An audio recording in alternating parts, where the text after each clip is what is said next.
Welcome to another Kilson Street presentation. We're filming right here from Santa Ana, California. I'm your host, Richard Bernal. Today we have the pleasure of bringing you a band from Anaheim and Santa Ana, California. My Machete.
Right on. Great job.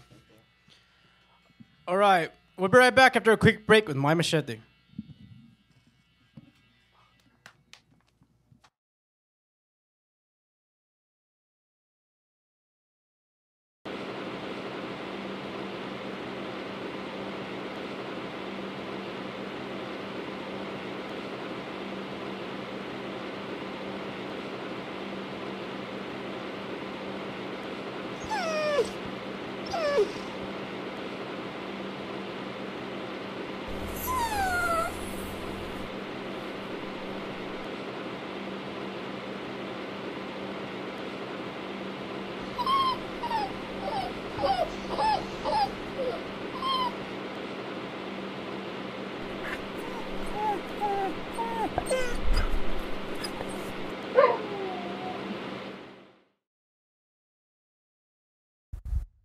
All right, we're right here with My Machete.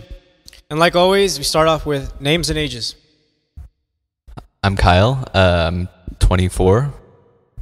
I'm Jessica, and I'm 26. Jorge Chavira, 24. My name is Derek, and I'm 26. All right, how long have you guys been together, and what's the story on that? Go ahead, Jess. We've been together since 2003, so it'll be 10 years this year, actually. Cool. How'd you guys come together? Derek and I started playing, and then we started some band when we were like, 14, 15? Didn't work out, and Derek knew George from high school and Spanish class. Kyle, we knew from the previous band. Previous band. It's like a intertwined. I don't know. We've all been playing with each other for kind of a while, so. 10 But years. we actually started as a trio with Jessica, George, and I, and then I think we asked Kyle later on, probably within a year, we were a band, right? A trio, and then Kyle joined the band. He was very excited. Yeah, it kind of came together loosely but quickly, and it was just kind of the right fit once all four of us formed, and we just kind of went from there. So two of you in the band are cousins, right? Yeah, Derek and I. That's Kyle and George. Do you think that helps out with the band dynamic? I think somewhat. I think all of our personalities, like I said, the way it came together, we knew it was kind of a right fit once we kind of formed all of us. I'd say it did help because you guys would hang out all the time. And That's right. You know what? come up with songs, and you'd come to practice with songs, kind of, or something, a riff or a bass line or what have you. So, yeah, it definitely helped. I think as far as maybe getting some traction going, it did help because Derek and I spent a considerable amount of time together. So it, left room to just jam out and stuff like that. And it's true, we would, bring songs or ideas to the table. I think when we were younger, for sure, we'd get together a lot more. As we've grown older, like everybody else, you become an adult, you have more priorities, but it's been more of a collective, like the last 3 years, right? I'm saying it's just to get some traction going. It did help, but I think just kind of the camaraderie we have, or even the personalities that Kyle and George have, just the way we all are collectively. We're really weird. We're like family. We're like family. In short, we're all like family. And not to sound like cliche, family. but You sound cliche. All right, well, what do you guys classify? How would you guys classify your music? Or do you guys like to be classified as a alternative rock or indie pop band? Or how would you guys go about it? I don't know. It's really hard to define I guess it's not, but it's really hard when it's coming from you. It's like if you were to create something, you wouldn't be able to label it a specific genre. I don't know. That's how I've always felt, but I don't know. I guess alternative. I think generally it's just easier to say indie pop, but I feel like it's just always been kind of tough to pinpoint exactly without seeming a How certain about way. indie alternative? I guess indie alternative. I don't know. Post acid and jazz. Post progressive rock. Post prog rock. That's what we play. All right, well, you guys are going to be touring at the end of July, right? Up north. Have you guys done that before? And have you guys gone on tour?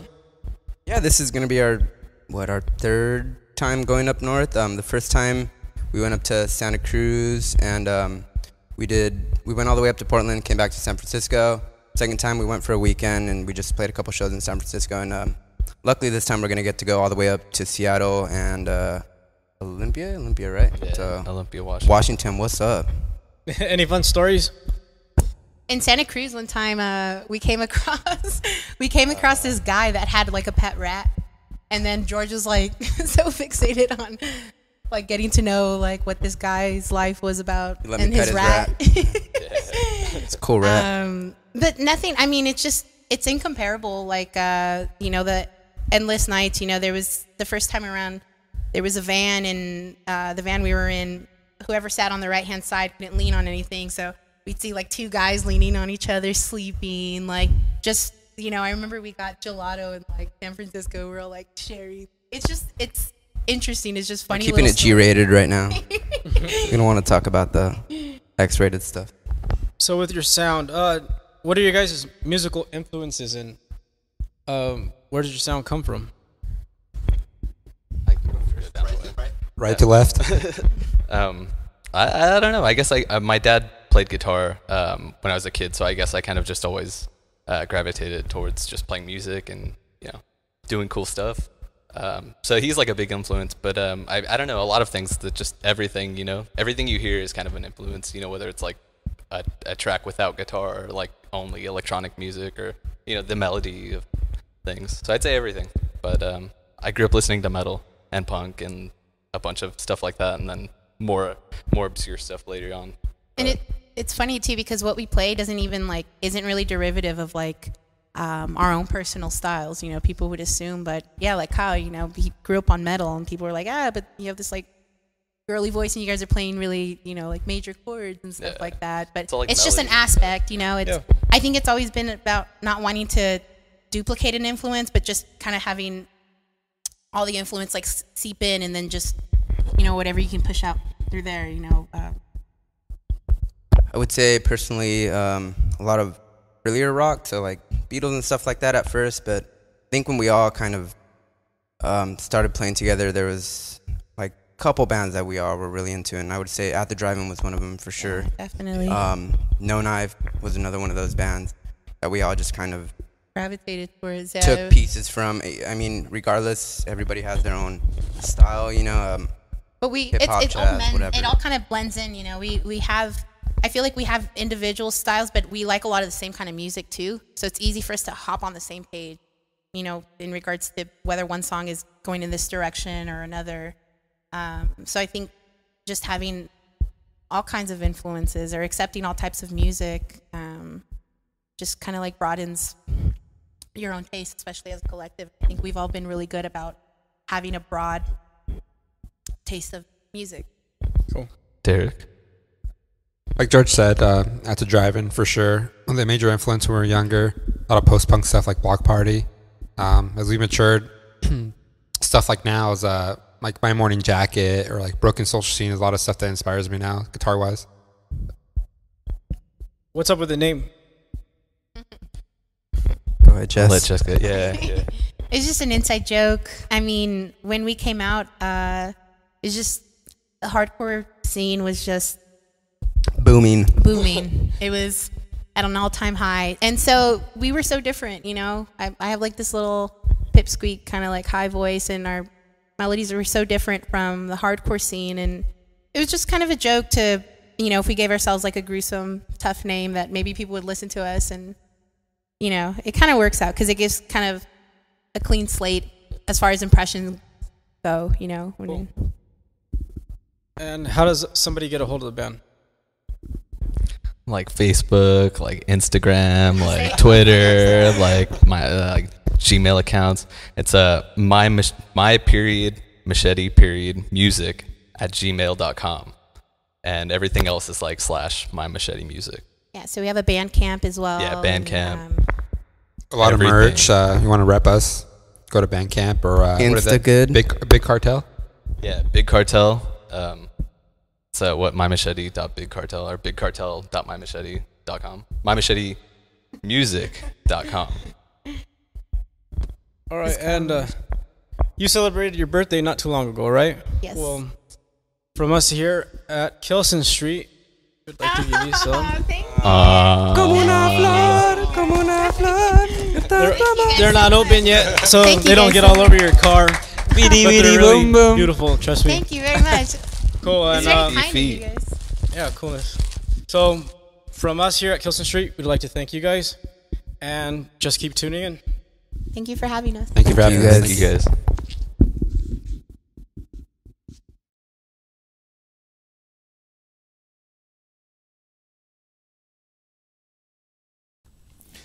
Good afternoon, and welcome to Kilson Street News at 3 a.m. I'm Pat McGroin, reporting live from the Windy City, Oklahoma. Today's top headlines. The Hangover 3 premiered this past weekend on BitTorrents everywhere. Amanda Bynes was forced to resign from her post at UNICEF after throwing her bong out the window, though, in her defense, she thought it was Michael Jackson's baby. And this past Sunday, Arrested Development premiered on Netflix. This is news. What is that? Both. Well, if it's not on TV, who gives a shit? And what's Arrested Development? Then who gives a shit? Oh. Anyway, moving on. We have a special guest with us, Vice President Al Gore. Mr. Vice President, tell us the effects of global warming is having and if it's related to the tornadoes in Oklahoma. Yes, Pat. Tornado, Oklahoma is a fine town. I've been there once. Do you know what a tornado is, Mr. Vice President? Well, you know, Pat, I was here actually to talk about my book. I don't like these gotcha questions you got. Okay, what's the title of your book? Well, the title of my book is Howard Stern's Got a Big Cock. It looks like we've been pranked. Damn you, Al Gore, and damn you, Internet. Stay tuned. Now with their second song, Shed Some Light, My Machete.